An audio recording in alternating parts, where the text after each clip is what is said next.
Halo sobat podcast APMD. Hari ini kita diskusi tentang seputar ilmu pemerintahan di Indonesia yang kita telah launching atau kita telah gulirkan tahun lalu tentang adanya mazhab Timoho. Memang ilmu pemerintahan sendiri secara normatif di Indonesia belum begitu jelas, karena ilmu pemerintah berbau politik atau ilmu pemerintah berbau kebijakan publik atau administrasi ya. Nah, kita sekarang diskusi tentang itu. Di tengah-tengah kita ada Dr. Andes Sumarjono MSI, dosen APMD, ada juga Dr. Sutoro Eko Yunanto ya. Saya sering salah sebut nih. Bacain nanti nih. Pak Eko gitu. Toro. Ya, Pak Toro gitu ya. Disebut dengan Pak Toro gitu ya. Baik, silakan kita bisa ngomong diskusi. Mungkin Pak Barjan bisa jelaskan tentang kaitannya dengan output atau outcome dari ilmu pemerintahan itu apa tuh sebenarnya gitu.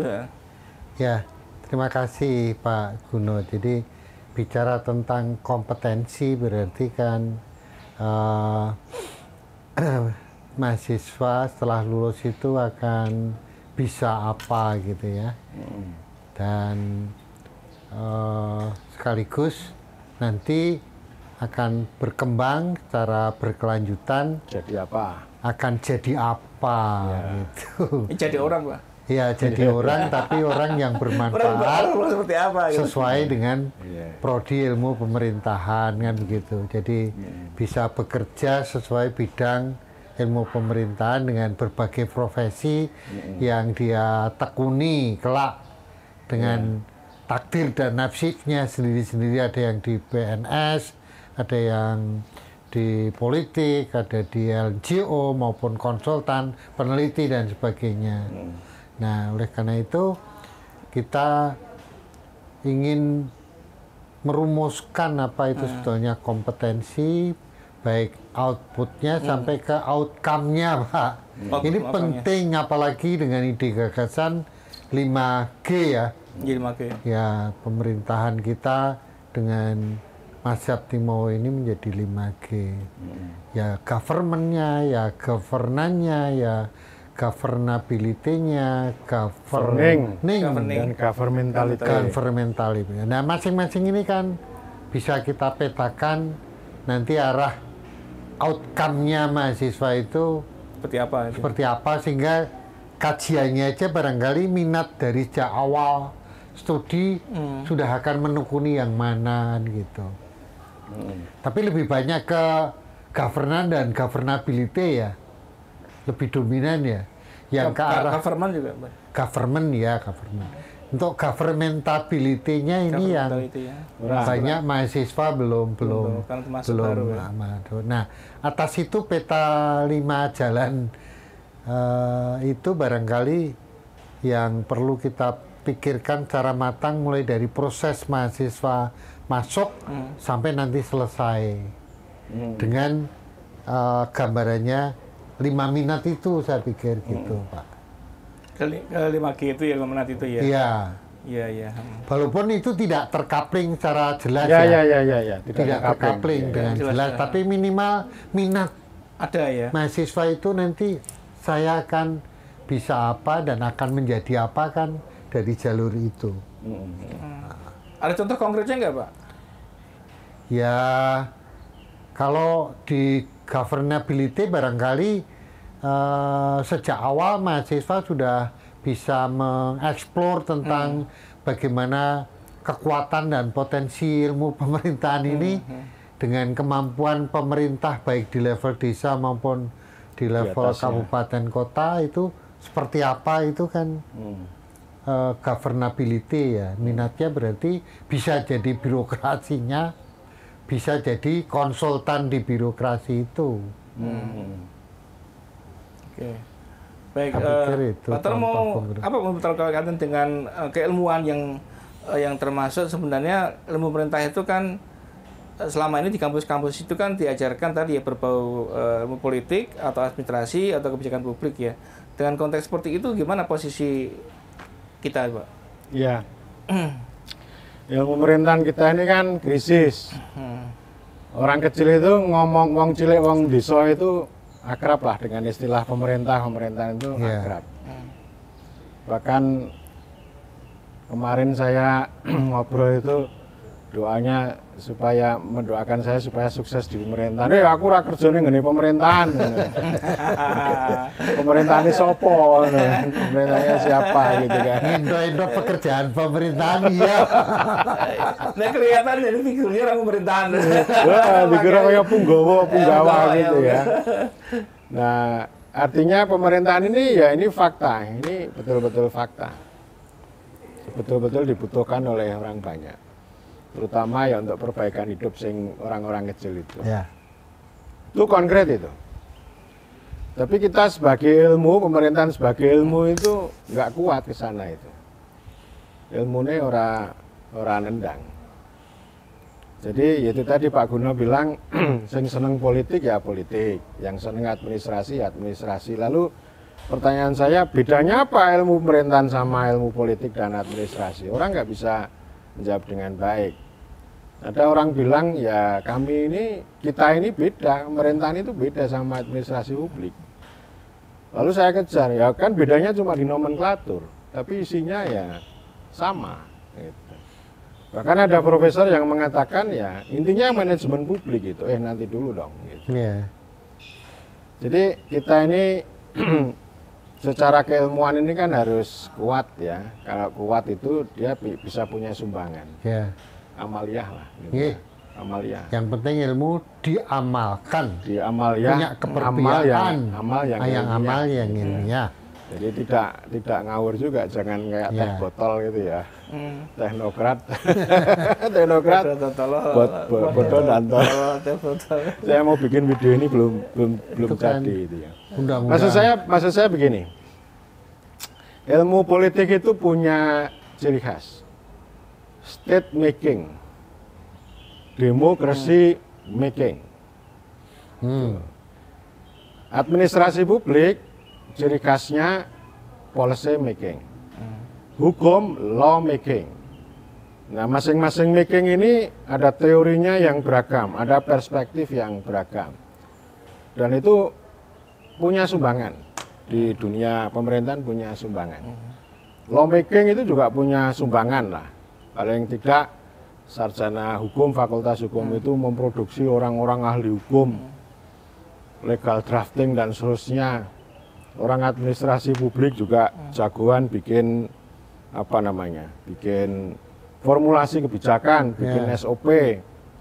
Terus ilmu politik ya nggak tahu saya keahliannya apa, gitu ya. Tapi paling tidak ini making ini penting ini bahasa Indonesianya adalah pembuatan. Nah, ilmu pemerintahan itu apa? Making apa? Selama ini nggak ada teori tentang government making itu nggak ada. Nah, saya membaca literatur lalu, kalau begitu ini studi pemerintahan, ilmu pemerintahan itu harus bicara government making. Membuat pemerintah atau pembuatan pemerintah. Pemerintah dalam arti yang sebenarnya. Jadi ini cita-cita secara keilmuannya begitu. Kita juga bisa mencerahkan praktek pemerintah supaya pemerintah itu duduk betul-betul sebagai pemerintah, bukan sebagai birokrasi, bukan sebagai sektor publik, tapi pemerintah. Kan saya sering mengkritik ini judulnya peraturan pemerintah, tapi isinya dan yang membuat adalah birokrasi. Sehingga ini lebih tepat disebut sebagai peraturan birokrasi. Ada kesenjangan antara legislasi dan regulasi. Nah, ini contoh yang kita ikuti kan soal desa ini. Legislasinya bagus, memihak pada desa, mendorong supaya desa itu tumbuh menjadi maju, menjadi kuat, demokratis dan bla bla bla bla. Tapi regulasinya sebaliknya, malah justru melemahkan. Jadi ada kesenjangan dan seperti ini penting untuk menjadi perhatian ilmu pemerintahan. Jadi kalau kita melihat seperti itu, berarti ini government making-nya ini birokratik government ini.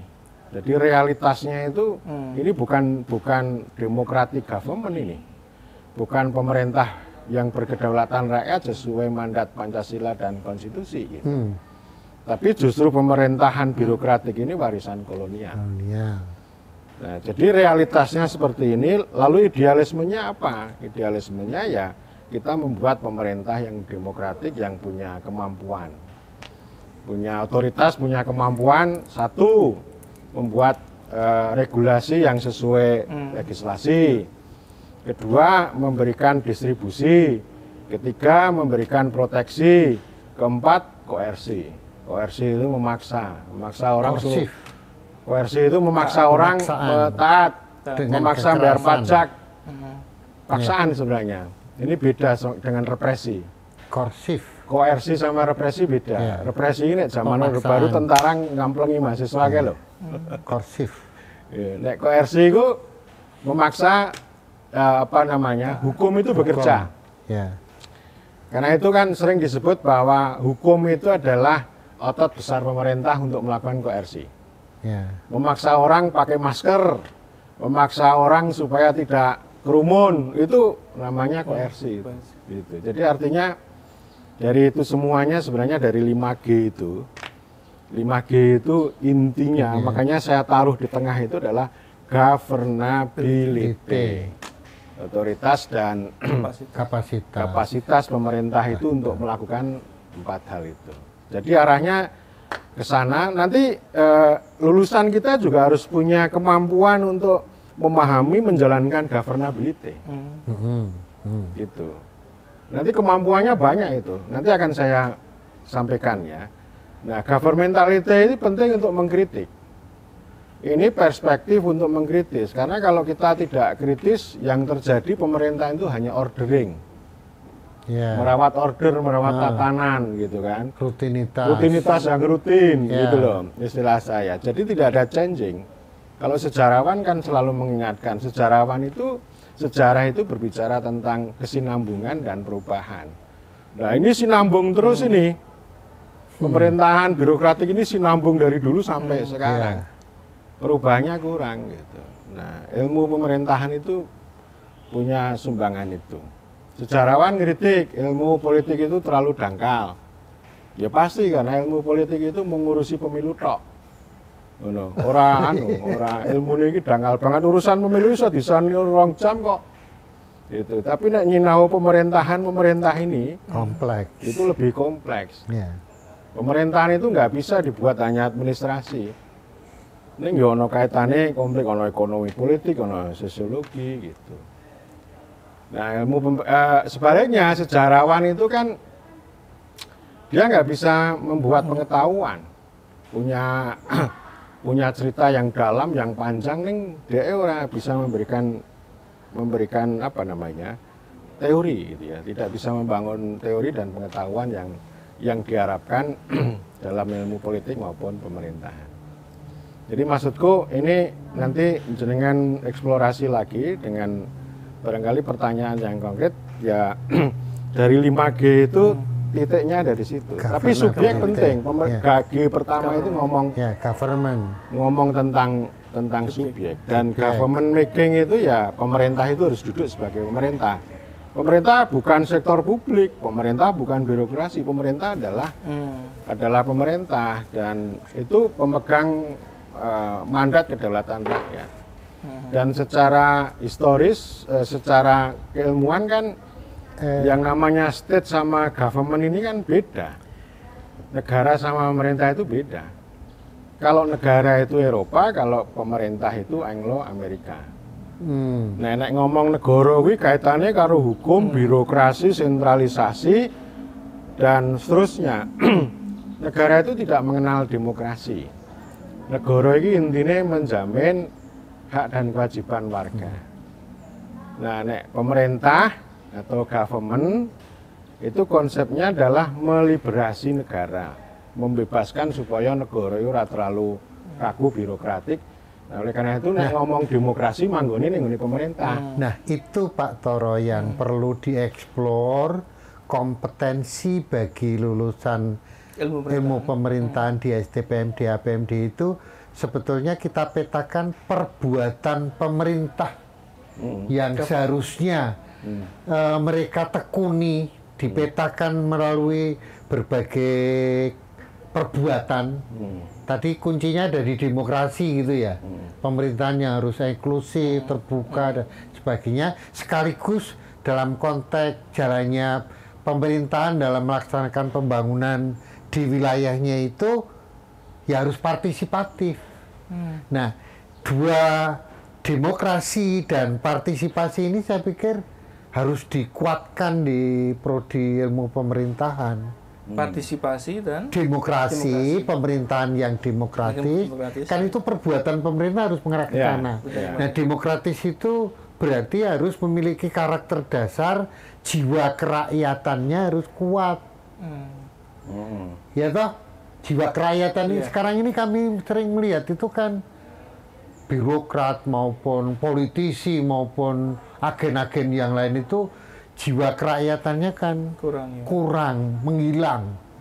Ya kalau dilihatnya seperti priayi yang dilayani harusnya dilayani tapi malah dilayani. Nah, oleh karena itu priayi minta-minta sudah banyak contoh model kepemimpinan yang berjiwa kerakyatan ini sekarang ini udah muncul. Nah, di sini harus diperdalam lagi bagaimana karakter itu.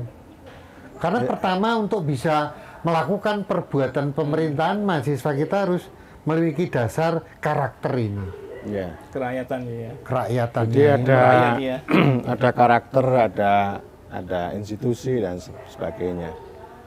Sebenarnya kalau pemerintahan itu pintu masuknya sila keempat. Kerakyatan. Kerakyatan yang dipimpin oleh hikmat, kebijaksanaan dalam pemusyawaratan perwakilan. Jadi ilmu pemerintahan itu harus sanggup mengurai secara panjang lebar, dalam dan konkret sila keempat itu. Sila keempat, semuanya adalah untuk rakyat. Nanti dilengkapi dengan alinea keempat pembukaan Undang-Undang Dasar 1945. Tentang tujuan negara. Kemudian daripada itu untuk dibentuklah pemerintah negara Republik Indonesia yang bertujuan empat itu. Ya, melindungi, memajukan kesejahteraan umum, mencerdaskan kehidupan bangsa, menciptakan perdamaian abadi gitu. Jadi itu sebenarnya itu sudah koheren antara Pancasila, konstitusi dan sebagainya, itu udah koheren, tapi regulasinya ora koheren. Itu regulasi itu sudah dimasuki berbagai macam hal. Regulasinya untuk siapa? Ada yang bersifat birokratik, ada yang bersifat teknokratik. Jadi udah melenceng jauh dari kerakyatan yang dipimpin oleh hikmat. Gitu. Tapi ada juga orang yang bertanya, kerakyatan itu kan abstrak. Apakah kalau permintaan semua rakyat itu harus dipenuhi? Oh enggak, makanya dipimpin oleh hikmat kebijaksanaan. Hikmat kebijaksanaan itu ya macam-macam, terutama nanti bisa ditempuh melalui proses dialog, diskusi. Ya. Itu. Ya sesuai sebuah pertumbuhan perkembangan masyarakat itu, dinamika yang terjadi dalam masyarakat, tidak seluruh keinginan, tapi kebutuhan apa yang mendasar di saat itu. Dan masing-masing daerah kan memiliki juga karakter berbeda-beda. Nah ini mahasiswa kita yang dari Sabang sampai Merauke ini bisa membawa karakternya daerah, tetapi juga dijiwai oleh semangat nasionalnya. Ya, jadi yang mayungi itu ya tujuan negara tadi sebagai karakter nasionalnya, berjiwa kerakyatan untuk membawa ke sana, tapi juga di perbuatannya di lokal dia bisa memahami tentang apa yang ada di lokalnya untuk dibawa ke tujuan nasional itu kan gitu. Itu kan seperti spirit orang Minangkabau itu. Demokrasi itu bagaikan kayu yang dibakar secara bersilang untuk menanak nasi. Itu sama dengan sila keempat dan sila kelima. Ya, nasi itu metafora keadilan sosial bagi seluruh rakyat Indonesia. Jadi demokrasi itu seperti kayu yang bersilang. Kayu itu kalau dibakar tidak bersilang tidak membuahkan api yang besar. Bersilang itu ya berdebat, bermusyawarah, mufakat. Dalam tungku, dibakar secara bersilang dalam tungku. Tungku itu ya tungku perwakilan itu. Tungku pemerintah itu. Ya bukan berarti kita melarang orang demo gitu. Demo ya jalan terus, tapi demo kan di luar tungku. Kita kan nggak mungkin membakar kayu itu di luar tungku itu gitu loh. Kudu ning kono kuwi. Di dalam itu demokrasi itu maknanya dalam, dan ini sama dengan literatur yang saya baca yang kemarin saya sempat cerita ke Pak Guno.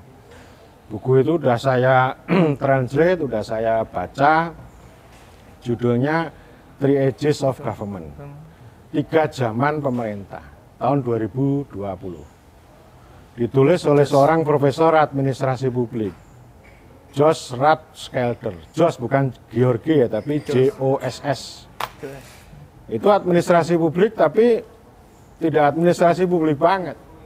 Dia mempelajari sejarah, dia mempelajari politik, sosiologi, jadi multi itu ya, diramu jadi satu. Nah, 3 zaman pemerintah itu ada 3. Satu, pemerintah bersama masyarakat. Pemerintah bersama masyarakat. Pemerintah bersama masyarakat. Government in Itu society. kalau perspektif yang saya sampaikan itu disebut dengan self-governing community. Itu model desa, model adat itu di situ. Ya, pemerintah itu ada di antara orang-orang itu. Jadi modelnya model lebih komunal lah gitu ya. Yang kedua, ini yang umurnya juga panjang, itu pemerintah di atas masyarakat. Ini pemerintah yang lalim, yang otoriter, yang diktator gitu ya. Yang menindas rakyat gitu. Lalu yang ketiga, yang ini kemudian didalami, digeluti oleh Josh, itu pemerintah dalam masyarakat. Ini pemerintah yang demokratis. Jadi ini seturut dengan 3 jenis kedudukan yang saya sampaikan, kedudukan desa. Self-governing community itu sama dengan pemerintah bersama masyarakat. Lalu pemerintah di atas masyarakat itu sama dengan local state government. Lalu pemerintah dalam masyarakat itu sama dengan local self-government. Jadi self-government itu ya terdesentralisasi dan sekaligus demokratis. Local self-government. Itu sejalan itu. Nah, ini pengetahuan yang saya kira kita kembangkan. Jadi buku Rathskelder ini penting untuk jadi buku wajib bagi para sarjana dan mahasiswa ilmu pemerintahan. Kemudian itu yang pertama. Lalu yang kedua, nanti kita kan mau kurikulum baru ini. Kurikulumnya nanti kita revisi, materinya kita perbaiki, kita update, kita kontekstualisasikan. Dan yang ketiga tentu kurikulum juga kita arahkan untuk bagaimana membuat making atau membuat kompetensi ya. Kompetensi itu ya memang idealnya sarjana pemerintahan itu jadi pemerintah. Tapi kan pakai rute. Tidak tiba-tiba orang lulus sarjana jadi pemerintah kan gitu. Karena yang tanya lewat messenger, lewat WA saya itu, Pak, pikirannya saya nanti bisa jadi pegawai negeri gitu. Jadi pikirannya ini sekolah negeri selain pemerintah, nak lulus itu bisa jadi PNS gitu. Pikiran mereka begitu. Ada ibu, ada ditanya, ada yang lewat WA juga yang menanyakan hal itu gitu ya. Kalau mau jadi PNS, sekolah apapun bisa. Sekolah dokter ya bisa jadi PNS kan gitu. Nah, nanti kalau ini sarjana pemerintahan apa yang membedakan? Kan sama-sama nanti jadi PNS itu ya latihan dasar isinya ya sama. Gitu. Oleh karena itu yang pemerintahan harus lebih unggul dong. Ini kan rute ini. Jadi sarjana tes, alhamdulillah sukses jadi ASN, tapi dia harus punya cita-cita dari pemerintah. Gitu. Jadi pemerintah itu ya jadi bupati, wali kota, dewan, kepala desa, gubernur itu namanya pemerintah itu. Gitu. Nanti yang jadi entrepreneur, jadi swasta ya bisa saja tidak ada masalah. Nanti akan bergeser ke jalur pertama kan. Jalur pertama jadi pemerintah, jalur kedua jadi negara, jalur ketiga jadi civil society. Kita dosen ini jadi jalur civil society, jurnalis dan sebagainya di situ. Tapi suatu saat bisa saja untuk menuju ke karir atau jalur pemerintah. Nah, tadi kan soal output itu ya jadi sarjana. Jadi sarjana, outcome-nya nanti jadi profesi apa gitu. Kalau nilainya ya istilahnya sarjana sujana lah, sarjana yang kritis, yang bermanfaat, yang punya hikmat kebijaksanaan kan begitu kan. Itu kan nilainya itu. Nilainya. Kalau profesi yang tadi gitu. Kalau kompetensi ya, kompetensi pemerintahan kan banyak. Contoh konkretnya ya, misalnya orang punya kemampuan untuk menganalisis, membuat rencana pembangunan daerah, kemudian juga menganalisis bagaimana otoritas dan kemampuan pemerintah dalam menjalankan fungsi proteksi dan sebagainya gitu. Sehingga kalau misalnya orang sarjana masih muda, katakanlah belum umur 30 itu jadi kepala desa, itu langsung paham apa yang harus saya lakukan dengan 4 tadi. Ya, dengan regulasi, dengan apa namanya distribusi, proteksi, dan yang satu lagi koersi gitu. Nah ini sarjana pemerintahan punya kelebihan di sini ini dibanding dengan sarjana lain ketika sama-sama itu masuk dalam dunia pemerintahan. Jadi artinya sarjana pemerintahan itu tidak hanya membuat SOP, enggak, tapi ya harus punya pengetahuan, harus punya nilai dan punya keterampilan. Jadi contohnya keterampilan, bagaimana ini? Kan saya sering diprotes, Toro ini cuma ngomong aja, ini potensi desa ini. Coba Toro lihat ke desa apakah ada potensi. Ada yang mengkritik kayak begitu. Nah, sarjana pemerintahan harus bisa dong melihat potensi masing-masing desanya dan bagaimana ini bisa diangkat. Ini kan kemampuan bagaimana pengetahuan penalaran sekaligus juga keterampilannya secara konkret. Jadi problem solvingnya itu ada. Tidak hanya bikin soal ini ya, SOP gitu. Bisa saja dia punya kemampuan untuk menulis naskah akademik untuk peraturan daerah. Iya. Ya kan? Terus bikin peraturan daerah juga bisa. Bikin dalam pengertian sebagai ahli membikin peraturan daerah. Tapi tidak harus punya keterampilan teknis legal drafting. Legal drafting itu sarjana hukum. Saya sarjana pemerintahan, saya tidak banyak tahu tentang legal drafting, tapi saya bisa membuat pasal dalam undang-undang, gitu loh. Kan ini kan kontennya. Jadi sarjana pemerintahan itu harus paham tentang konten di dalam perda, di dalam undang-undang. Dan ini harus kita kembalikan ke marwah hakikat pemerintah. Jadi artinya ketika saya itu terlibat dalam RU Desa, saya kan tidak di belakang meja, tapi saya juga menghubungkan para pihak, kepala desa dengan parlemen, parlemen dengan pemerintah, dan sebagainya, berbagai pihak ini, saya menjalankan fungsi transforming. Jadi pemerintahan itu kan begitu, itu kan seni ya, ada seninya, dan kemudian ketika kita jadi ahli itu jangan seperti teknokrat. Kalau teknokrat itu salah satu ciri yang lain itu mengisolasi dan diisolasi dari publik. Jadi nggak kelihatan, nggak kelihatan. Misalnya ini ada pakar tentang undang-undang cipta kerja. Kita bertanya, ini pakari sopot iki? Udune pakari muncul di publik lalu gebuk-gebukan dulu maksudku itu. Tapi ora muncul Pak. Sama dengan RUU di DPD sekarang ini, kita itu bertanya, ini pakari sopo kok ora ketok? Atau sengaja disembunyikan. Invisible hand. Nah kalau dulu RUU Desa itu kami diberikan kebebasan, terbuka. Iki pakari sopo gitu kan. Dan Pak Mukoam itu justru membuka diri. Nanti kalau ada gagasan tidak harus ke saya. Saya mikirnya politik, bagaimana mengkonsolidasi pansus, komunikasi sama pemerintah. Jangan dipenuhi gagasan di otak saya, nanti nggak kuat saya. Jalurnya lewat Mas Toro ya. Nah itu kan menarik itu. Gitu. Jadi artinya saya tidak hanya bekerja di belakang meja saja gitu. Kembali ke tadi Pak Toro dan Pak Sumarjono ya, mahasiswa kita ini yang disebut dengan generasi X dan generasi Y itu kan, Pak Toro bilang kan, apakah mungkin dia, Pak Toro maunya otodidak? Iya. Ini kaitan dengan otodidak, kaitan dengan kompetensi tadi. Dan juga sekarang kan problemnya daring kan. Nah ini gimana menurut Pak Marjono itu? Mahasiswa kita bisa otodidak dan bisa dapat kompetensi atau gimana Pak Jono? Kalau daring ini kan persoalan pemanfaatan teknologi yang selama ini masing-masing punya kapasitas berbeda-beda. Tapi yang penting adalah bagaimana proses memberikan dorongan, mensemangati proses pembelajarannya, baik melalui textbook dan sekaligus sebetulnya kesempatan mereka untuk bisa pengamatan maupun praktek di lapangan sebetulnya sekarang ini baik, tapi cuman kita juga bisa melihat bahwa kelemahannya kita tidak bisa memantau langsung. Iya, kan kondisi pandemi ini ya. Iya, kegiatan yang dilakukan mahasiswa. Yang sebetulnya mereka berada di daerahnya masing-masing itu kesempatan untuk ini ada konsep begini.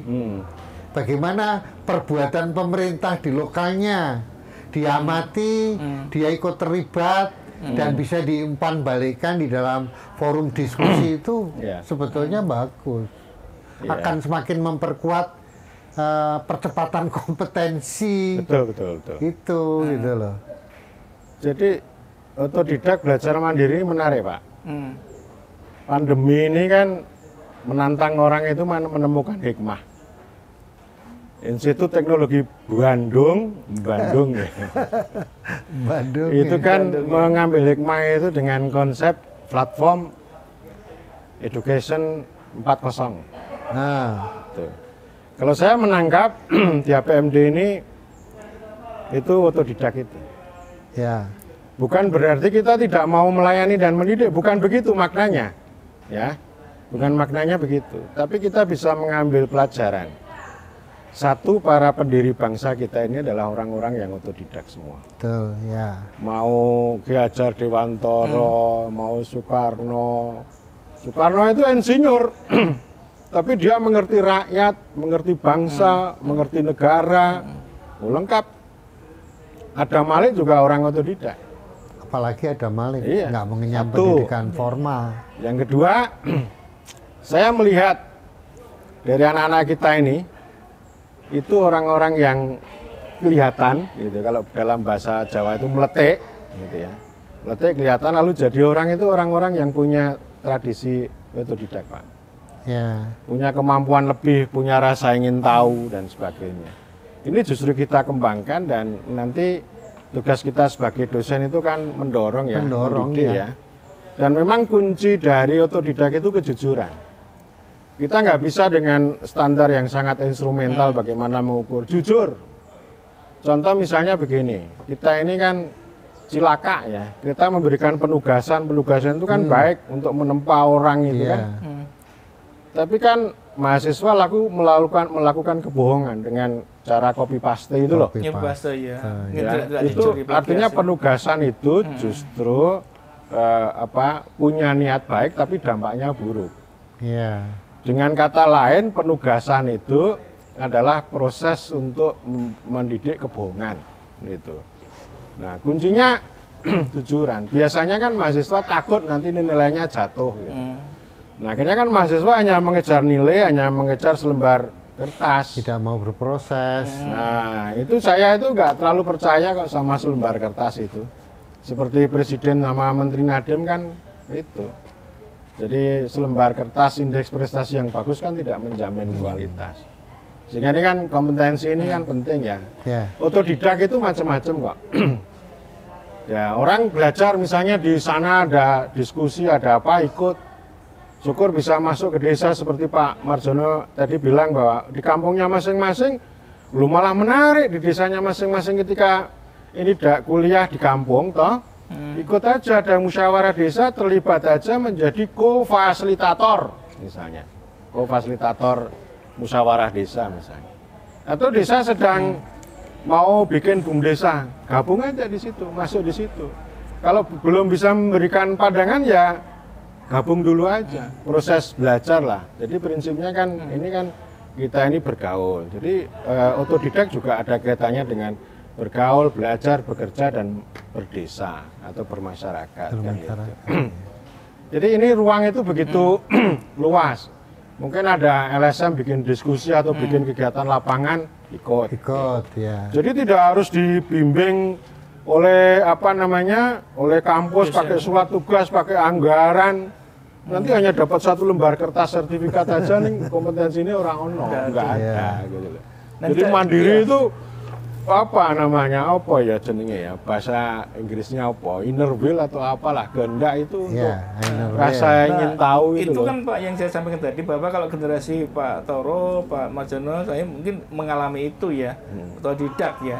Pengalaman saya, orang tua saya sejak aku umur 7 tahun tidak punya orang tua. Lulus SMA saya udah merantau, mulai sekolah dewe, ya belajar dewe, sampai S3 pun biaya dewe, akhirnya ya iso. Ini sama juga Pak Toro ngajar ilmu pemerintahan, saya dari ilmu politik kan. Akhirnya saya baca setahun itu ketemu, oh pemerintahan begini, tuh bedanya politik begini. Akhirnya ketemu juga. Tapi kemampuan seperti ini kan itu tidak semua anak-anak generasi yang sekarang ini, yang generasi generasi Y ini bisa seperti itu. Bagaimana caranya kita mendidik mereka? Misalnya gampang, misalnya Pak Toro tadi menyampaikan bahwa 3 tahun sekolah di sini tapi nggak pernah belajar bahasa Jawa, nggak pernah pergi ke pasar untuk belajar dari orang-orang di pasar. Nah itu poinnya kan. Yang kedua juga ada komplain Pak di KKN itu, mahasiswa kita masih bawa karakternya, maka dibilang sampai menjejak. Itu asisten ahli yang ngomong Pak. Jadi seorang aktivis kan menunjukkan ininya. Nah, akhirnya masyarakat jadi kurang tertarik. Itu menunjukkan bahwa belum ada perubahan itu Pak, karakter itu. Gimana cara ngatasi itu? Iya kan? Kemarin Bustan juga gitu. Wajah tosan. Anak-anak keluar emosinya gitu loh. Ya, ini kan soal adab soal adab. Kita ini harus santun dalam pergaulan sosial, harus kritis dalam pergaulan pengetahuan, harus lentur dalam pergaulan politik. Orang berorganisasi, entah itu korp mahasiswa itu kan berpolitik. Kalau berpolitik itu ya pakailah seni kemungkinan lah, jangan kaku. Pokoknya ini keputusan mutlak saya. Ya nggak menarik dong. Yang namanya politik itu kan luwes, bukan berarti pragmatis. Selalu ada jalan tengah, mencari jalan tengah, negosiasi. Negosiasi, ya. Jadi ini kan ini ada banyak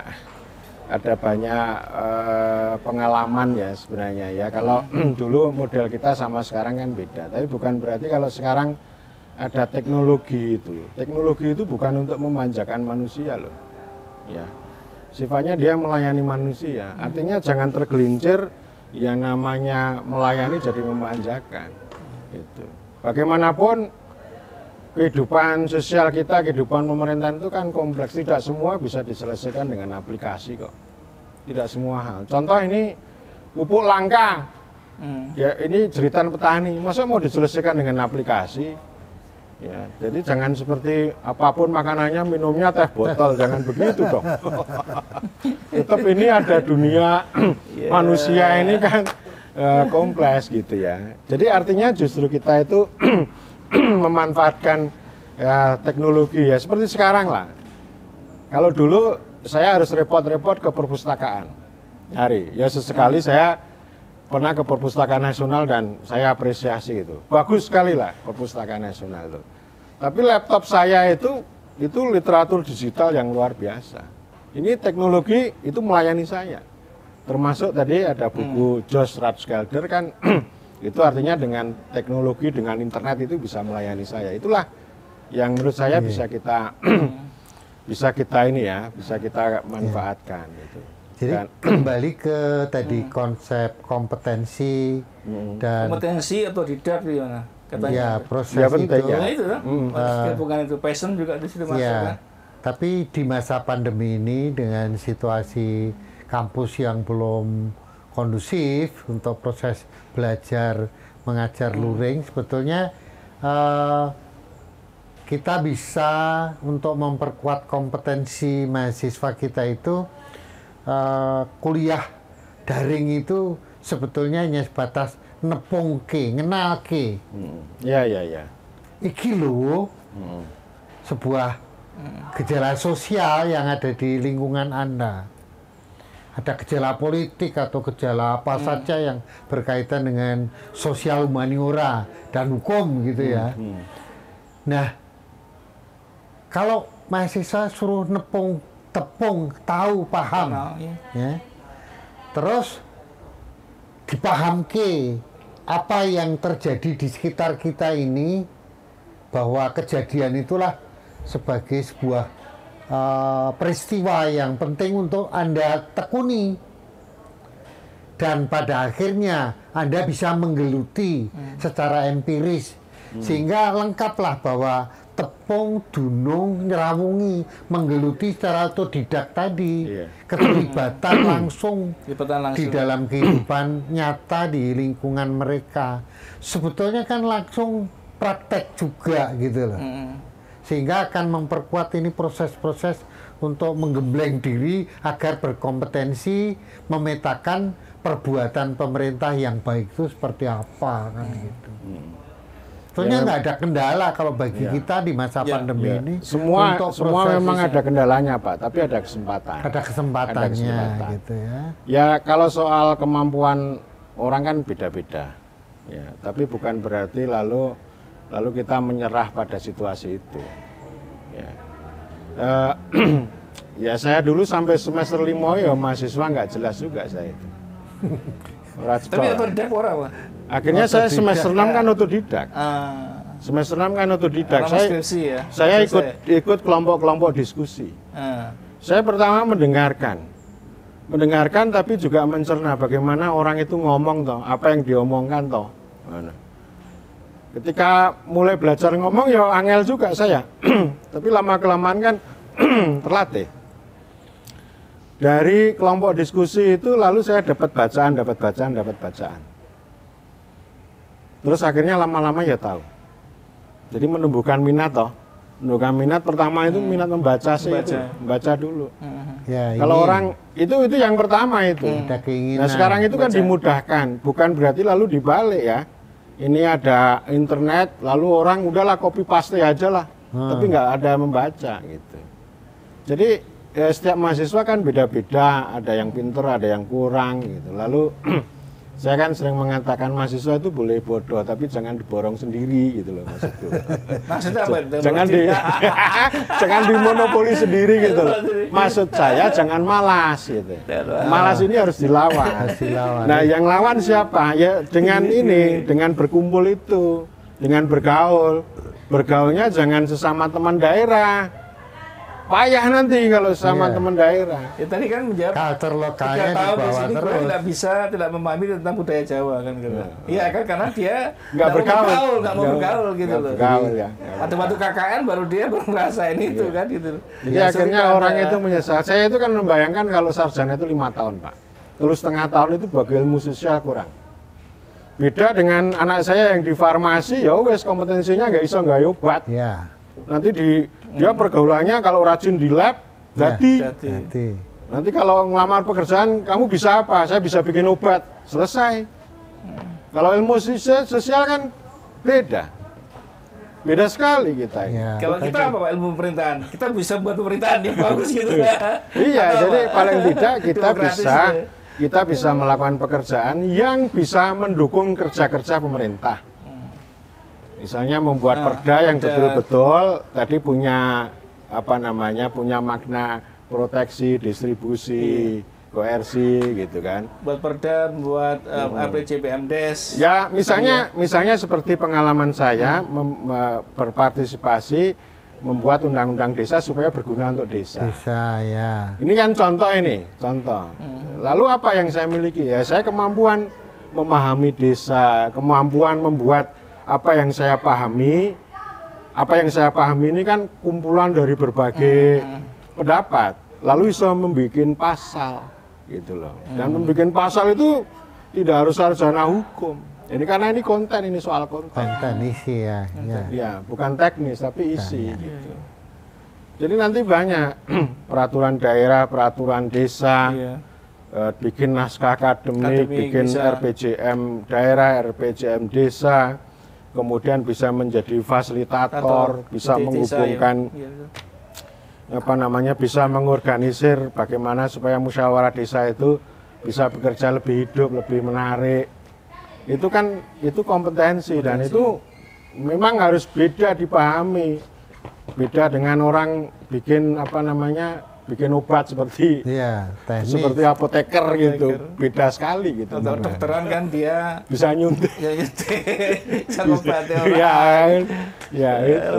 Jadi kita bikin naskah akademik, bikin peraturan daerah itu juga bermanfaat untuk orang banyak, juga berguna untuk pemerintah juga. Tadi saya bagaimana Pak Jarod sama Pak Toro kaitan dengan itu tadi? Kita mau menguji mereka atau mereka ada semacam pelatihan atau kayak apa gitu?